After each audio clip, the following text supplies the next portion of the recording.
Vengo de una raza notable por la fuerza de la imaginación y el ardor de las pasiones. Los hombres me han llamado loco, pero todavía no se ha resuelto la cuestión de si la locura es o no la forma más elevada de la inteligencia, si mucho de lo glorioso, si todo lo profundo, no surgen de una enfermedad del pensamiento, de estados de ánimo exaltados a expensas del intelecto general.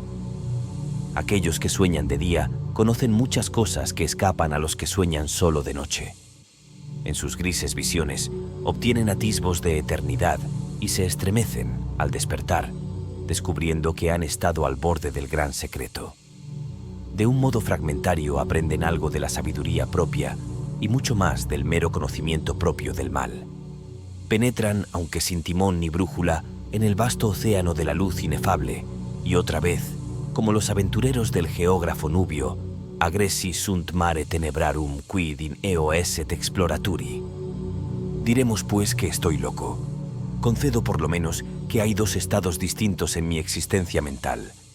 El estado de razón lúcida, que no puede discutirse y pertenece a la memoria de los sucesos de la primera época de mi vida, y un estado de sombra y duda, que pertenece al presente y a los recuerdos que constituyen la segunda era de mi existencia. Por eso creed lo que contaré del primer período, y a lo que pueda relatar del último, conceded tan solo el crédito que merezca, o dudad resueltamente, y si no podéis dudar, haced lo que Edipo ante el enigma. La amada de mi juventud, de quien recibo ahora, con calma, claramente, estos recuerdos, era la única hija de la hermana de mi madre, que había muerto hacía largo tiempo. Mi prima se llamaba Eleonora. Siempre habíamos vivido juntos bajo un sol tropical, en el valle de la hierba irisada. Nadie llegó jamás sin guía a aquel valle, pues quedaba muy apartado entre una cadena de gigantescas colinas que lo rodeaban con sus promontorios, impidiendo que entrara la luz en sus más bellos escondrijos. No había sendero hollado en su vecindad, y para llegar a nuestra feliz morada era preciso apartar con fuerza el follaje de miles de árboles forestales y pisotear el esplendor de millones de flores fragantes. Así era como vivíamos solos, sin saber nada del mundo fuera del valle, yo, mi prima y su madre. Desde las confusas regiones más allá de las montañas, en el extremo más alto de nuestro circundado dominio, se deslizaba un estrecho y profundo río, y no había nada más brillante, salvo los ojos de Eleonora. Y serpeando furtivo en su sinuosa carrera, pasaba, al fin, a través de una sombría garganta, entre colinas aún más oscuras que aquellas de donde saliera. Lo llamábamos el río de silencio, porque parecía haber una influencia enmudecedora en su corriente. No brotaba ningún murmullo de su lecho, y se deslizaba tan suavemente que los aljofarados guijarros que nos encantaba contemplar en lo hondo de su seno no se movían, en quieto contentamiento, cada uno en su antigua posición, brillando gloriosamente para siempre. Las márgenes del río y de los numerosos arroyos deslumbrantes que se deslizaban por caminos sinuosos hasta su cauce, así como los espacios que se extendían desde las márgenes descendiendo a las profundidades de las corrientes hasta tocar el lecho de guijarros en el fondo. Esos lugares, no menos que la superficie entera del valle, desde el río hasta las montañas que lo circundaban, estaban todos alfombrados por una hierba suave y verde, espesa, corta, perfectamente uniforme y perfumada de vainilla, pero tan salpicada de amarillos ranúnculos, margaritas blancas, purpúreas violetas y asfódelos rojo rubí, que su excesiva belleza hablaba a nuestros corazones con altas voces del amor y la gloria de Dios. Y aquí y allá, en bosquecillos entre la hierba, como selvas de sueño, brotaban fantásticos árboles cuyos altos y esbeltos troncos no eran rectos, mas se inclinaban graciosamente hacia la luz que asomaba a mediodía en el centro del valle. Las manchas de sus cortezas alternaban el vívido esplendor del ébano y la plata, y no había nada más suave, salvo las mejillas de Eleonora. De modo que, de no ser por el verde vivo de las enormes hojas que se derramaban desde sus cimas en largas líneas trémulas, retozando con los céfiros, podría habérselos creído gigantescas serpientes de Siria rindiendo homenaje a su soberano, el sol. Tomados de la mano durante 15 años, erramos Eleonora y yo por ese valle antes de que el amor entrara en nuestros corazones. Ocurrió una tarde, al terminar el tercer lustro de su vida y el cuarto de la mía, abrazados junto a los árboles serpentinos, mirando nuestras imágenes en las aguas del río de silencio. No dijimos una palabra durante el resto de aquel dulce día, y aún al siguiente nuestras palabras fueron temblorosas, escasas. Habíamos arrancado al dios Eros de aquellas ondas y ahora sentíamos que había encendido dentro de nosotros las ígneas almas de nuestros antepasados. Las pasiones que durante siglos habían distinguido a nuestra raza llegaron en tropel con las fantasías por las cuales también era famosa, y juntos respiramos una dicha delirante en el valle de la hierba irisada. Un cambio sobrevino en todas las cosas. Extrañas, brillantes flores estrelladas brotaron en los árboles donde nunca se vieran flores. Los matices de la alfombra verde se ahondaron, y mientras una por una desaparecían las blancas margaritas, brotaban en su lugar, de a 10, los asfódelos rojo rubí. Y la vida surgía en nuestros senderos, pues altos flamencos hasta entonces nunca vistos, y todos los pájaros gallos, resplandecientes, desplegaron su plumaje escarlata ante nosotros. Peces de oro y plata frecuentaron el río, de cuyo seno brotaba, poco a poco, un murmullo que culminó al fin en una arrulladora melodía más divina que la del arpa eólica. Y no había nada más dulce, salvo la voz de Eleonora. Y una nube voluminosa que habíamos observado largo tiempo en las regiones del Véspero flotaba en su magnificencia de oro y carmesí, y difundiendo paz sobre nosotros, descendía cada vez más, día a día, hasta que sus bordes descansaron en las cimas de las montañas, convirtiendo toda su oscuridad en esplendor y encerrándonos como para siempre en una mágica casa-prisión de grandeza y de gloria. La belleza de Eleonora era la de los serafines, pero era una doncella natural e inocente como la breve vida que había llevado entre las flores. Ningún artificio disimulaba el fervoroso amor que animaba su corazón, y examinaba conmigo los escondrijos más recónditos mientras caminábamos juntos por el valle de la hierba irisada y discurríamos sobre los grandes cambios que se habían producido en los últimos tiempos. Por fin, habiendo hablado un día, entre lágrimas, del último y triste camino que debe sufrir el hombre, en adelante se demoró Eleonora en este único tema doloroso, vinculándolo con todas nuestras conversaciones, así como en los cantos del bardo de Shiraz, las mismas imágenes se encuentran una y otra vez en cada grandiosa variación de la frase. Vio el dedo de la muerte posado en su pecho y supo que, como la efímera, había sido creada perfecta en su hermosura solo para morir. Pero para ella, los terrenos de tumba se reducían a una consideración que me reveló una tarde, a la hora del crepúsculo, a orillas del río de silencio.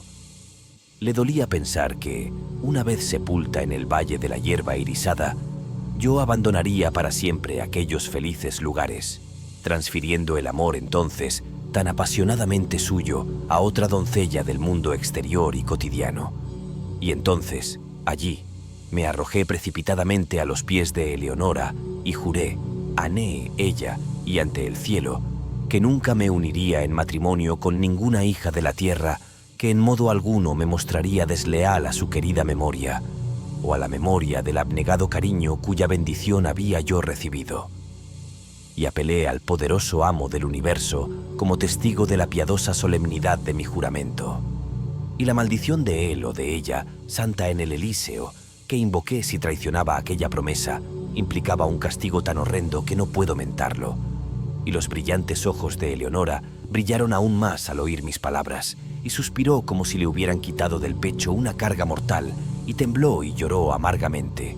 Peto aceptó el juramento, pues ¿qué era sino una niña? Y el juramento la alivió en su lecho de muerte. Y me dijo, pocos días después, en tranquila agonía, que, en pago de lo que yo había hecho para confortación de su alma, velaría por mí en espíritu después de su partida, y si le era permitido, volvería en forma visible durante la vigilia nocturna. Pero si ello estaba fuera del poder de las almas en el paraíso, por lo menos me daría frecuentes indicios de su presencia, suspirando sobre mí en los vientos vesperales o colmando el aire que yo respirara con el perfume de los incensarios angélicos. Y con estas palabras en sus labios sucumbió su inocente vida, poniendo fin a la primera época de la mía. Hasta aquí he hablado con exactitud, pero cuando cruzo la barrera que en la senda del tiempo formó la muerte de mi amada y comienzo con la segunda era de mi existencia, siento que una sombra se espesa en mi cerebro y duda de la perfecta cordura de mi relato. Mas dejadme seguir. Los años se arrastraban lentos y yo continuaba viviendo en el Valle de la Hierba Irisada, pero un segundo cambio había sobrevenido en todas las cosas. Las flores estrelladas desaparecieron de los troncos de los árboles y no brotaron más.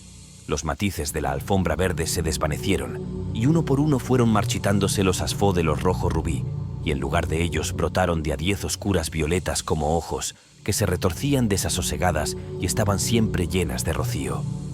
Y la vida se retiraba de nuestros senderos, pues el alto flamenco ya no desplegaba su plumaje escarlata ante nosotros, mas voló tristemente del valle a las colinas, con todos los gallos pájaros brillantes que habían llegado en su compañía.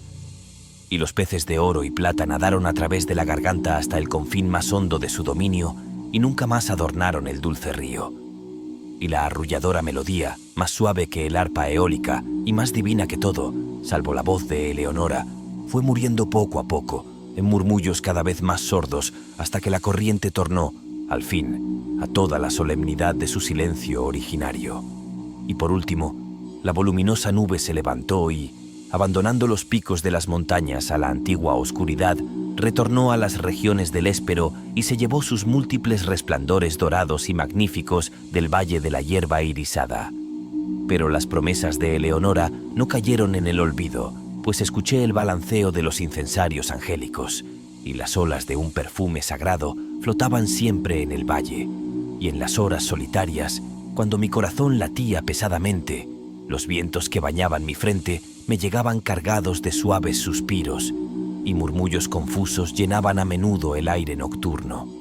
Y una vez, pero solo una vez, me despertó de un sueño, como el sueño de la muerte, la presión de unos labios espirituales sobre los míos. Pero, aún así, rehusaba llenarse el vacío de mi corazón. Ansiaba el amor que antes lo colmara hasta derramarse. Al fin el valle me dolía por los recuerdos de Eleonora, y lo abandoné para siempre en busca de las vanidades y los turbulentos triunfos del mundo. Me encontré en una extraña ciudad, donde todas las cosas podían haber servido para borrar del recuerdo los dulces sueños que tanto duraran en el Valle de la Hierba Irisada. El fasto y la pompa de una corte soberbia y el loco estrépito de las armas y la radiante belleza de la mujer extraviaron e intoxicaron mi mente. Pero, aún entonces, mi alma fue fiel a su juramento y las indicaciones de la presencia de Eleonora todavía me llegaban en las silenciosas horas de la noche. De pronto, cesaron estas manifestaciones y el mundo se oscureció ante mis ojos y quedé aterrado ante los abrasadores pensamientos que me poseyeron, ante las terribles tentaciones que me acosaron, pues llegó de alguna lejanísima tierra desconocida a la alegre corte del rey a quien yo servía, una doncella ante cuya belleza mi corazón desleal se doblegó enseguida, a cuyos pies me incliné sin una lucha, con la más ardiente, con la más abyecta adoración amorosa, que era, en verdad, mi pasión por la jovencita del valle, en comparación con el ardor y el delirio y el arrebatado éxtasis de adoración con que vertía toda mi alma en lágrimas a los pies de la etérea Ermengarda. Brillante serafín Ermengarda, y sabiéndolo, no me quedaba lugar para ninguna otra. Divino ángel Ermengarda, y al mirar en las profundidades de sus ojos, donde moraba el recuerdo, solo pensé en ellos y en ella. Me casé, no temí la maldición que había invocado, y su amargura no me visitó.